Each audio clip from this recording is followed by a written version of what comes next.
thing, as you can see in the last half hours or so, is to have amazing friends who are also amazingly talented, and that's 75% of the battle. But thank you to everyone who showed up, who came tonight.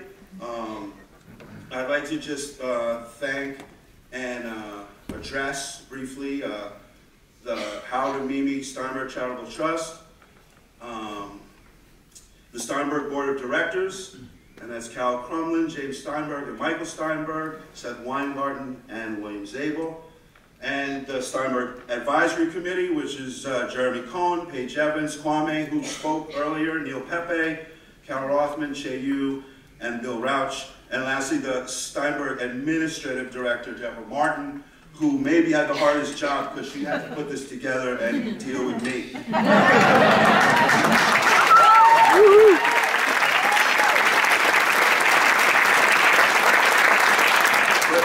What I want to say is just it's a tremendous thing you do.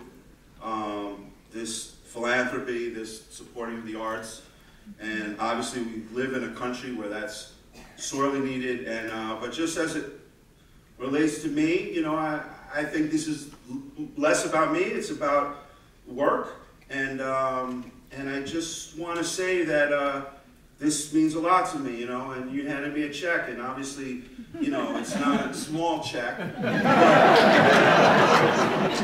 but I take this as an affirmation and a kind of contract.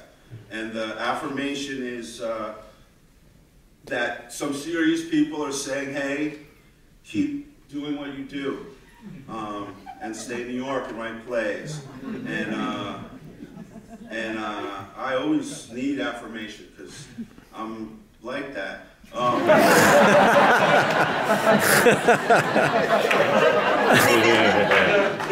The contract, they said, you know, is just for nothing, but you know, it's not nothing. And I want to just let you know that I'm gonna write plays as long as I can, as well as I can, and that's because of, in a large part, because of you. And I just want to say thank you so much. I'm really grateful, and it was fun having dinner last night as well. I'd like to, basically I just want to thank some people, and so I'm just going to plow right through it. My sister is here. Her name is Marie-Therese Bierkus.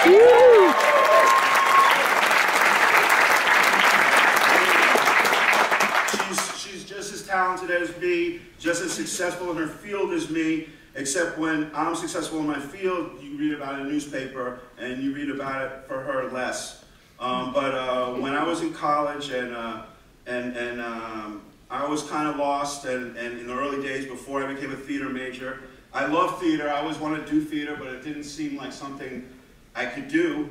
And I came home for Christmas, and my sister, who was in high school at the time, used her babysitting money and bought me a ticket to see a play. And she gave me the thing, and I opened it, I saw a ticket, and I was excited because I thought it was a concert, because that's what I liked. And it was a play, and I was a little bummed out. I went to a Wednesday matinee by myself of Burn This, and by Lanford Wilson, and I saw John Malkovich's performance, and it changed my direction, it changed my life. I went back to Albany and said, I'm going to be a theater major. I want to do that, and if I can't do that and I'm writing it, I want to write something like that. And my sister was little, you know, but she was like a culture vulture even then. She knew something. She's been very supportive ever since. I'm a member of Labyrinth. I don't know that I would be here without Labyrinth. And all my friends, most of my friends are all from Labyrinth. But I'd like to just take a moment to thank the founders of Labyrinth. And they are John Ortiz, Paul and Kathy Calderon, David Devlinger, and Gary Perez.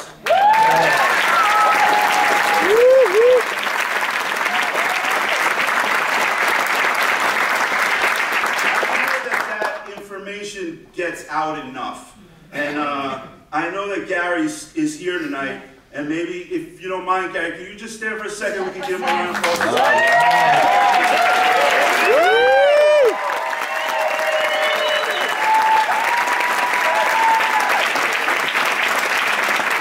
I became a playwright because of Labyrinth, but when I first joined as an actor, I was intimidated because everybody was so talented and so cool. But the people who seemed to be the best actors had all studied with these two people called Bill and Maggie. And so I went to go down and see what it was. And I went and I studied for a bunch of years with William Esper and Maggie Flanagan, learning Meisner technique.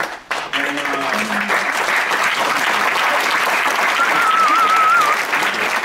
it was really the first time that I cared passionately to learn something. I mean, really passionately, and that came from them. You know, Bill's like a father, and Maggie's like a mother. And in fact, after my mother died, Maggie kind of has been keeping a close watch on me ever since, and I appreciate it so much, and I love her very much. So I wanted to just acknowledge them. Before I worked with Phil, there was a director named Charles Goforth, and he directed my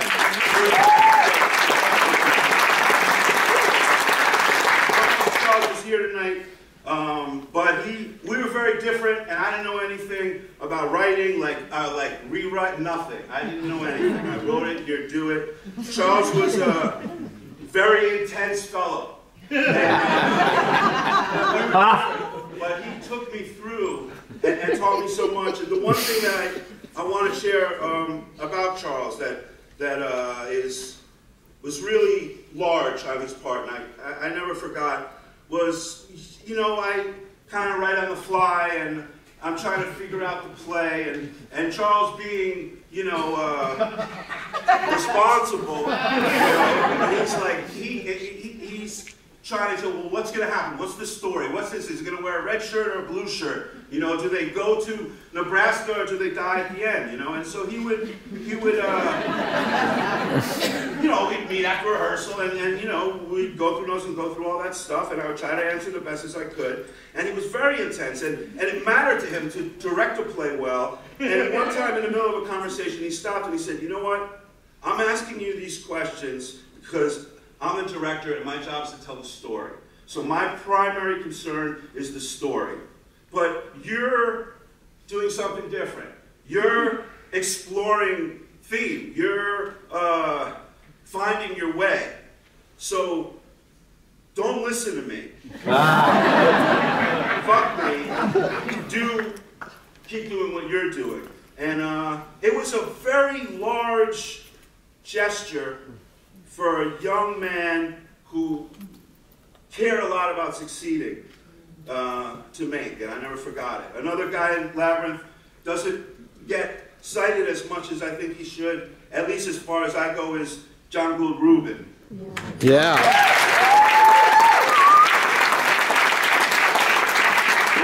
When I was writing the plays and Phil was directing the plays that were making things better and good in the company, John Rubin was producing the plays.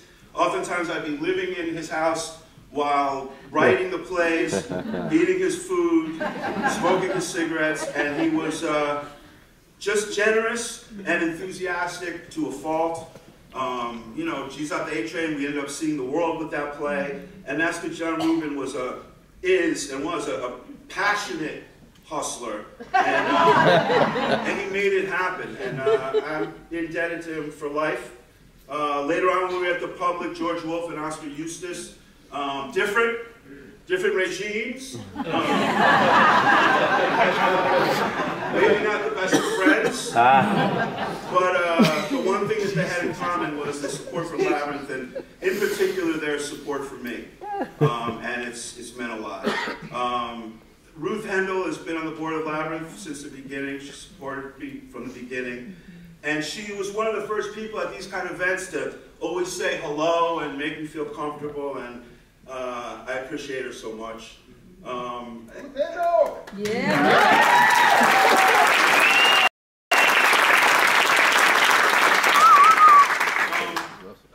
It's really been, everything that's happened to me has been kind of a lot of good fortune and a lot of community. I've had one agent for my whole career, even though he fired me. By email. It's here because he knows. Well, we ended up staying together, and I don't know why he stayed with me, but I stayed with him because back in the beginning, when I first had the good fortune to choose an agent, I didn't know anything about what it was, and I didn't really care to learn what it was, and I just figured whoever's office looked decent and didn't seem like an idiot, and but that I believed that they thought that I was great. Like, not bullshit, but really believed it. I didn't believe it about myself, but that's what John projected and backed up. So I'm really grateful to John Bazzetti, always will be.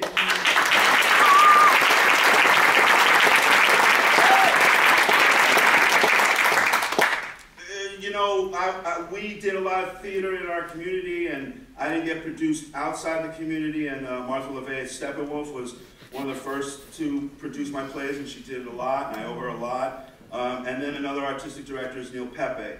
And everyone that worked on Before Riverside and Crazy this summer, I think they got the Neil Pepe experience and they know what I'm talking about.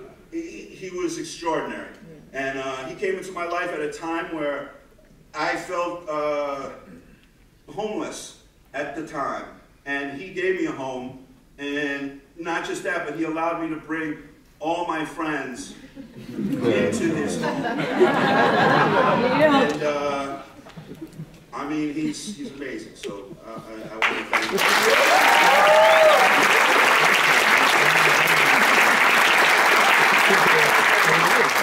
There's a lot of there's some playwrights specifically who've been really good to me from the beginning, because I never considered myself a playwright. And I didn't particularly like the idea of being a playwright. I like actors. I like people that, you know, we have fun. And my image of playwrights is like glasses and smart and, you know, experimenting with form. Like, you know, I didn't feel comfortable. So I felt like an outsider inside of wherever I was. That said, I lost my place. Lynn Nottage is the first playwright to really just give me a lot of love and respect, and I never forgot her, and I never forget her. She's amazing to me. There was a time where I was going through a crisis. I have them probably biannually. Tony Kushner wrote me a hell of an email that, of course, I didn't save because I'm an idiot. I'll never forget it because he managed to articulate in a way that I could believe that I wasn't alone and what I was experiencing isn't something that is unique. Kenny Lonergan is another one. I idolized Kenny. The other time when my life really changed was Melanie Eves, who's sitting right over here, gave me a comp to see This Is Our Youth. And I saw Mark Ruffalo, and that changed my life. And that play changed my life. And when we were doing Jesus in London, Kenny was doing This Is Our Youth in London. And I went and saw the play like 8 or 9 times because I was friends with the producer, just to take in the words. And I couldn't talk to him. You know, Phil was like, hey, Kenny, how you doing? Everybody was this and that. I couldn't talk to him. I was too shy, you know. Years later, when I'm going through a crisis, Kenny, you know, gave me the keys to his house in East Hampton. There was no one else there. He said, stay as long as you want. And that's something that a friend does Especially that we weren't that close friends.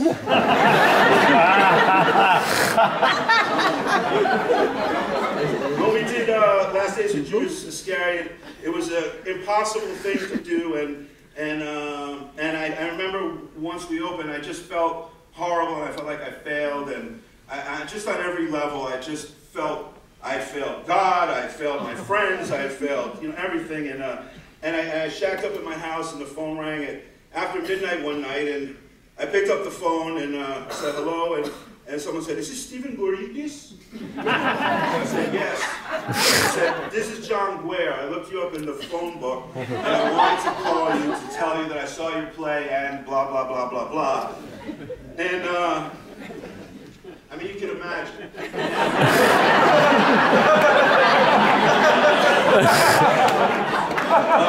The playwright that I've probably have the closest friendship, known the longest, idolized the most, and looked to the most throughout my career has been John Patrick Shanley. And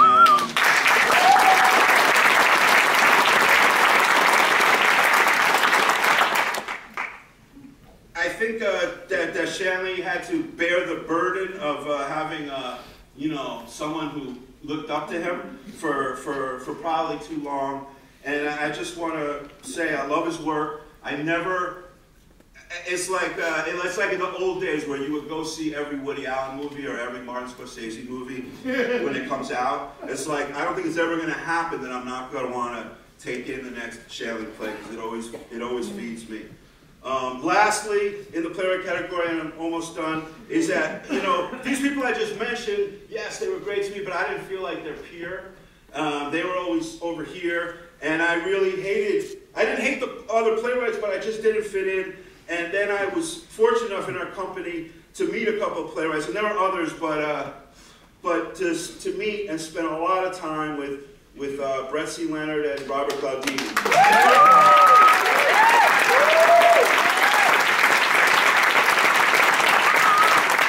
And somehow in there, for the first time, it felt okay to be a playwright. It felt, you know, like something that didn't suck. Even though, you know, it's good to do the results and do the work, but I didn't like it, but I liked it with them. You know, I just quickly, after my father died, I wasn't in good shape, and there was two people. There's a great therapist if you need one. Her name's Nancy Agresta, and she's unbelievable. And also, you know, after my father died, I was over 300 pounds, and I was really on my way out. And someone friended me on Facebook and offered to train me. And he's an actor, he's a talented actor, and he trained me for free for over a year and a half, and now I pay, you know, a little bit, but...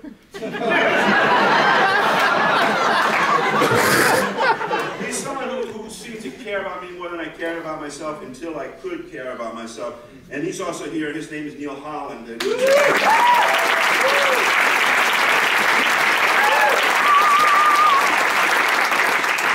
all the actors, you guys know who you are, and if, you know, you're a nerd and you look in like playbills, you'll see the same names over and over, and that's for a reason, because that's my family, that's who I love, that's who I want to work with, and I try to expand the family, but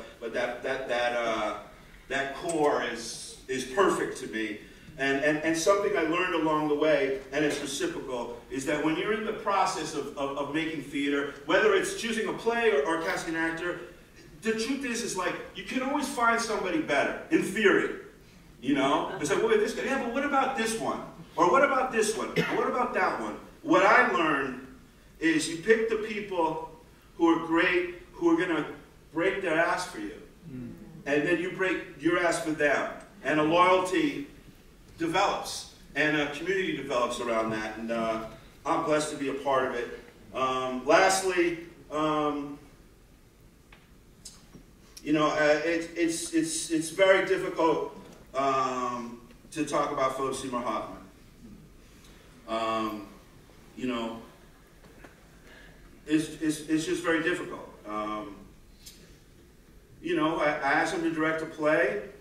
And he said, well, I'd love to, but I never directed a play. And I said, well, I haven't written a play other than, you know, a year or two ago.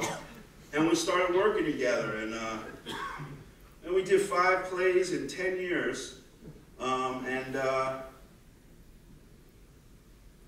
you know, it's difficult to talk about, but I think that what I want to say is everybody knows that he was a great actor and that he was a great artist, but the truth, the fucking truth is he was a greater friend and he was a greater person. And that, I learned a lot from him because he's a great artist, you know, whatever. I learned, you know, that's a whole story, you know. But I also learned equally as much by the kind of person that he was. And, you know, he's not here, and it shouldn't be, and it's a tragedy for the kids, not for us. And, you know, life is for the living and all that, but I just love the guy so much, and I miss him so much, and he took such good care of me. And I think it's impossible, it may be impossible to ever work with a director who will meet his standard. And by that standard is somebody who cares about everything, that doesn't disassociate from what's going on, who takes responsibility from everything that happens from the moments the light go down till the moment the lights go up. A person that you know that you could write whatever you want, and he's going to be able to understand it intellectually and emotionally and transmit that to the actors.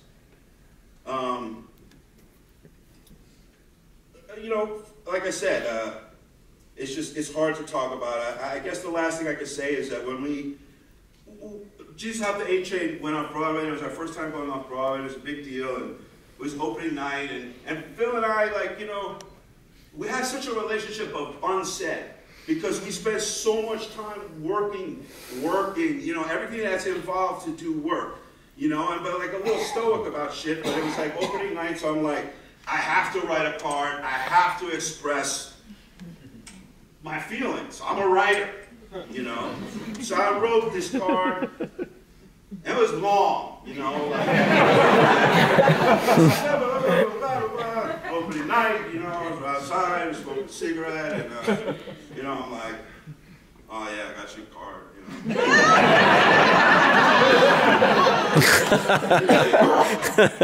And he's like, actually, I got you.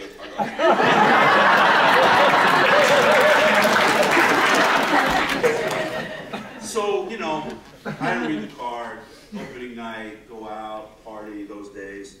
I get home, I read the card. Now, I wrote, you know, a fucking monologue aria to express how I felt about my friend. I see this card. It just says, Steve, I love you. I hope to grow old with you. I want to be there when you die. Phil. I wrote this thing and I was like, I was blown away for about a minute and a half. Really. And then I was like, I hope to be there when you die.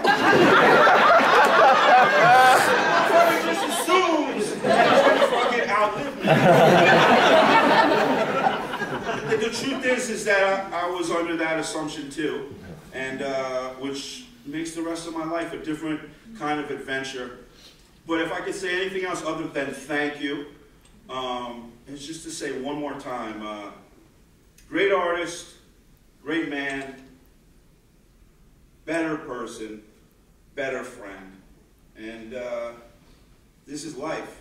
But I'm very honored, and I'm going to keep working, and so proud to be part of this community and keep expanding community until, you know, until I suck. And then